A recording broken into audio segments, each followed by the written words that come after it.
Medchal police ASI లంచం తీసుకుంటూ ACB అధికారులకు రెడ్ హ్యాండెడ్గా పట్టుబడ్డాడు. మేడ్చల్ పోలీస్ స్టేషన్ పరిధిలో విధులు నిర్వహిస్తున్న ఏఎస్ఐ మధుసూదన్ ఒక కేసు విషయంలో స్టేషన్ బెయిల్ ఇవ్వడానికి 50,000 రూపాయలు డిమాండ్ చేశారు. దీంతో బాధితుడు ఏసీబీ అధికారులను ఆశ్రయించాడు. కాగా సోమవారం సాయంత్రం మేడ్చల్ పోలీస్ స్టేషన్లో బాధితుడు ఏఎస్ఐకి 50,000 ఇస్తుండగా ఏసీబీ అధికారులు రెడ్ హ్యాండెడ్గా పట్టుకున్నారు. దీంతో ఏసీబీ అధికారులు మేడ్చల్ పోలీస్ స్టేషన్లో ఏఎస్ఐను విచారిస్తున్నారు.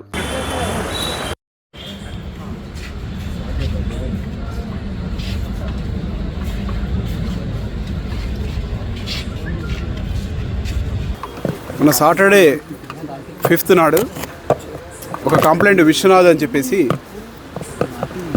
యాంటీ కరప్షన్ బ్యూరో ఆఫీస్ నాంపల్లికి వచ్చేసి కంప్లైంట్ ఇచ్చాడు. అతను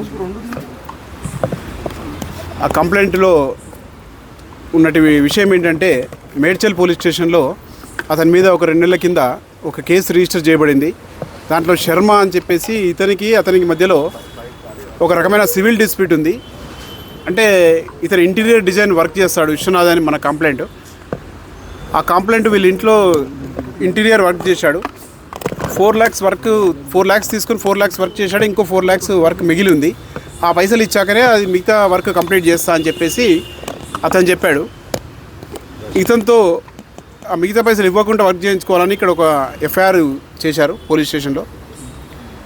ఎఫ్ఐఆర్ చేశాక అది ఏఎస్ఐ మధుసూదన్ అని చెప్పేసి అతను ఇన్వెస్టిగేషన్ చేస్తున్నాడు.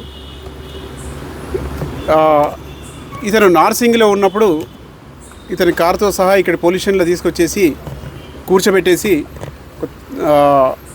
అతని దగ్గర అతని బ్రైబు డిమాండ్ చేసి ఒక 10,000 రూపీస్ కేసు కాంప్రమైజ్ చేపిస్తామని చెప్పేసి ఒక 10,000 రూపీస్ అతని దగ్గర బ్రైబ్గా తీసుకున్నారు ఆ రోజు. కానీ యాక్చువల్లీ 2 లక్షల రూపాయల బ్రైబ్ కావాలని చెప్పి డిమాండ్ చేశారు. అందులో 10,000 ఒక ఇన్స్టాల్మెంట్గా తీసుకున్నాడు. తర్వాత నిన్న సాటర్డే మార్నింగ్ ఇంకొక 50,000 తీసుకురమ్మని చెప్పేస్తే మా దగ్గరికి వచ్చి కంప్లైంట్ ఇచ్చాడు.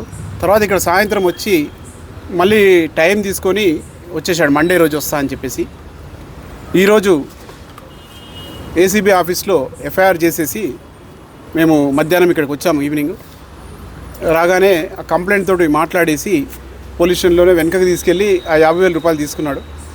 తీసుకోగానే మేము ఇమీడియట్ లోపలికి వచ్చి పట్టుకున్నాము. అతని ఫింగర్స్ కూడా కడిగిపించాము. రైట్ హ్యాండ్ తోటి తీసుకున్నాం కాబట్టి రైట్ హ్యాండ్ ఫింగర్స్కి ఫినాప్థలిన్ టెస్ట్ సక్సెస్ అయింది. తర్వాత ప్యాంటు యొక్క బ్యాక్ ప్యాకెట్లో పైసలు పెట్టుకున్నాడు. ప్యాంటు కూడా కడిగిపించాము. అందులో కూడా ఫినాప్థలిన్ టెస్ట్ సక్సెస్ అయింది. తర్వాత 50,000 కూడా అతని దగ్గర సేమ్ అమౌంట్ అది రికవరీ చేశాము. ఫర్దర్ ఇన్వెస్టిగేషన్ చేస్తున్నాం ఇంకా.